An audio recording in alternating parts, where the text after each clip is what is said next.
আসসালামু আলাইকুম প্রিয় বন্ধুরা, আজকে আমরা জানবো রাসূল সাল্লাল্লাহু আলাইহি ওয়াসাল্লাম দাজ্জাল সম্পর্কে কি বলেছেন। তাই ধৈর্য ধরে সম্পূর্ণ ভিডিওটি দেখুন এবং ভিডিওটি ভালো লাগলে লাইক ও সাবস্ক্রাইব করে পাশেই থাকুন। ফাতেমা বিনতে কায়েস রাদিয়াল্লাহু তাআলা আনহু হতে বর্ণিত, তিনি বলেন, আমি মসজিদে গমন করে নবী করিম সাল্লাল্লাহু আলাইহি ওয়াসাল্লামের সাথে নামাজ আদায় করলাম। আমি ছিলাম মহিলাদের কাতারে। তিনি নামাজ শেষ করে হাসতে হাসতে মেম্বারের উপরে উঠে বসলেন। প্রথমেই তিনি বললেন, প্রত্যেকেই যেন আপন আপন জায়গায় বসে থাকে। অতঃপর তিনি বললেন, তোমরা কি জানো আমি কেন তোমাদেরকে একত্রিত করেছি?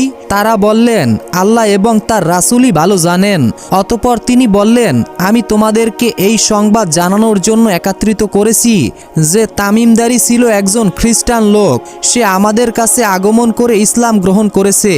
অতঃপর সে মিথ্যুক দাজ্জাল সম্পর্কে এমন ঘটনা বলেছে যা আমি তোমাদের কাছে বর্ণনা করতাম। লাখম ও জুজাম গোত্রের ৩০ জন লোকের সাথে সে সাগর পথে ভ্রমণ করেছিল। দুর্যোগপূর্ণ অবস্থায় ভয়াবহ বন্যার কবলে পড়ে তারা ১ মাস পর্যন্ত সেখানেই আটকে ছিল। অবশেষে তারা সাগরের মাঝখানে একটি দ্বীপে অবতরণ করলেন। সেই দ্বীপের ভিতরে প্রবেশ করে তারা মোটা মোটা এবং প্রচুর চুল বিশিষ্ট একটি অদ্ভুত প্রাণীর সন্ধান পেল।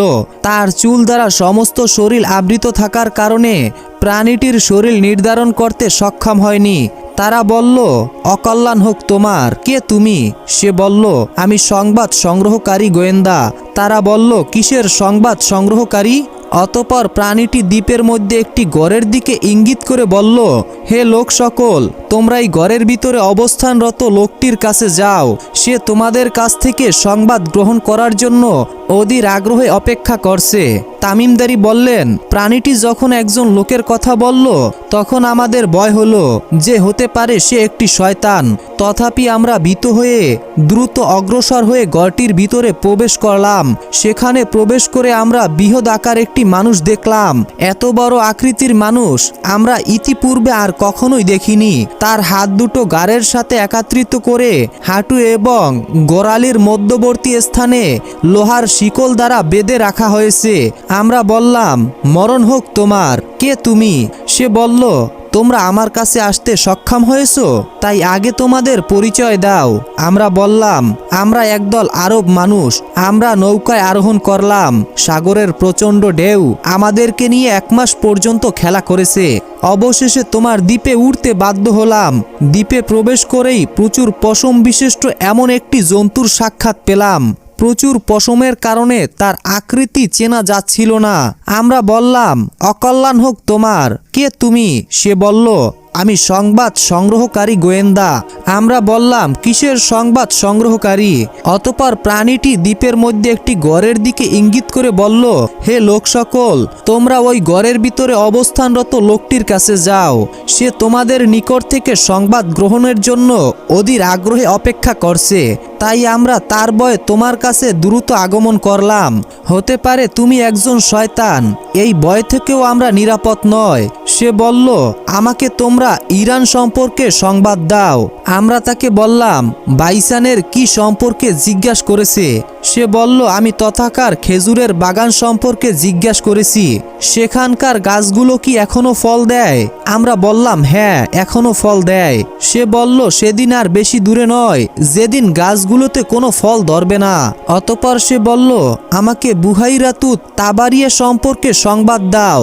আমরা তাকে বললাম, বুহাইরিয়াতুত তাবারিয়া সম্পর্কে কি জিজ্ঞাসা করেছেন? সে বলল, আমি জানতে চাই সেখানে কি এখনো পানি আছে কি না। আমরা বললাম, হ্যাঁ, সেখানে এখনো প্রচুর পানি আছে। সে বলল, অচিরেই তথাকার পানি শেষ হয়ে যাবে। সে বলল, আমাকে জুগার নামক ঝর্ণা সম্পর্কে সংবাদ দাও।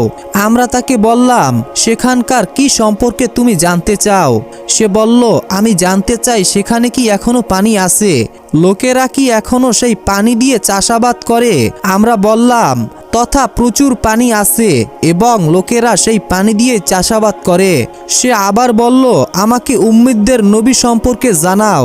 আমরা বললাম, সে মক্কায় আগমন করে বর্তমান মদিনায় হিজরত করেছে।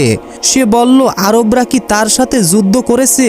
আমরা বললাম, হ্যাঁ। সে বলল, ফলাফল কি হয়েছে?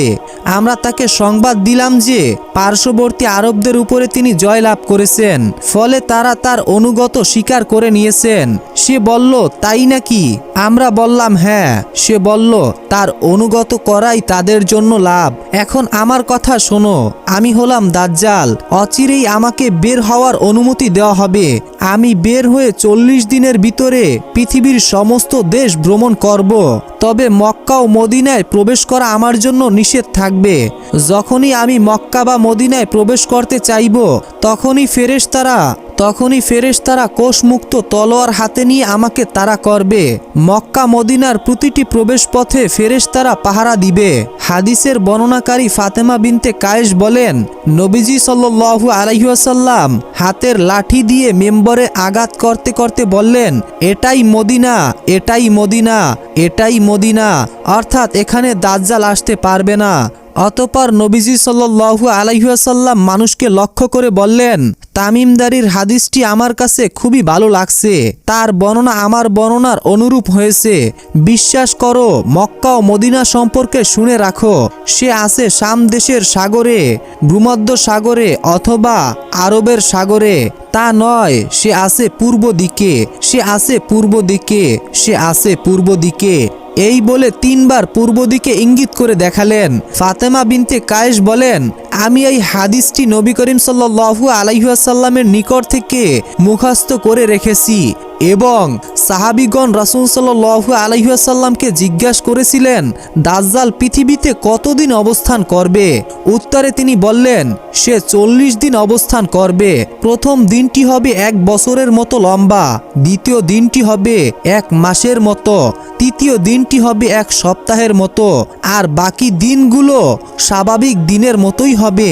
আমরা বললাম, যে দিনটি 1 বছরের মতো দীর্ঘ হবে, সেই দিন কি একদিনের নামাজই যথেষ্ট হবে? উত্তরে তিনি বললেন, না, বরং তোমরা অনুমান করে সময় নির্ধারণ করে নামাজ পড়বে। এবং আরও জিজ্ঞাসা করলেন, দাজ্জালের অধিকাংশ অনুসারীরাই হবে ইহুদি, তুর্কি এবং আনারব লোক। তাদের অধিকাংশ হবে গ্রাম্য মুখ্য এবং মহিলা। ইহুদিরা মিথ্যুক কানা দাজ্জালের অপেক্ষায় রয়েছে। তাদের বিশ্বাস অনুযায়ী দাজ্জাল হবে তাদের বাদশাহ, তবে নেতৃত্বে তারা বিশ্ব পরিচালনা করবে। নবীজি সাল্লাল্লাহু আলাইহি ওয়াসাল্লাম বলেছেন, দাজ্জালের অধিকাংশ অনুসারী হবে ইহুদি এবং মহিলা। তিনি বললেন, ইস্পাহানের 70,000 ইহুদিরা দাজ্জালের অনুসরণ করবে। তাদের সবার পরনে থাকবে সেলাইবিহীন চাদর। গ্রাম্য অশিক্ষিত লোকেরা মূর্খতার কারণে এবং দাজ্জালের পরিচয় সম্পর্কে তাদের জ্ঞান না থাকার কারণে দাজ্জালের অলৌকিক ক্ষমতা দেখে তারা ফিতনায় পড়ে যাবে। মহিলাদের ব্যাপারটিও অনুরূপ, তারা সহজেই যে কোনো জিনিস দেখে প্রভাবিত হয়ে থাকবে। তো প্রিয় বন্ধুরা, এই ছিল আমাদের আজকের ভিডিওটি ভালো লাগলে অবশ্যই একটি লাইক দিয়ে ও চ্যানেলটিকে সাবস্ক্রাইব করে আমাদের সাথেই থাকুন। ভিডিওটি শেষ পর্যন্ত দেখার জন্য সবাইকে ধন্যবাদ। আসসালামু আলাইকুম ওয়া রাহমাতুল্লাহ।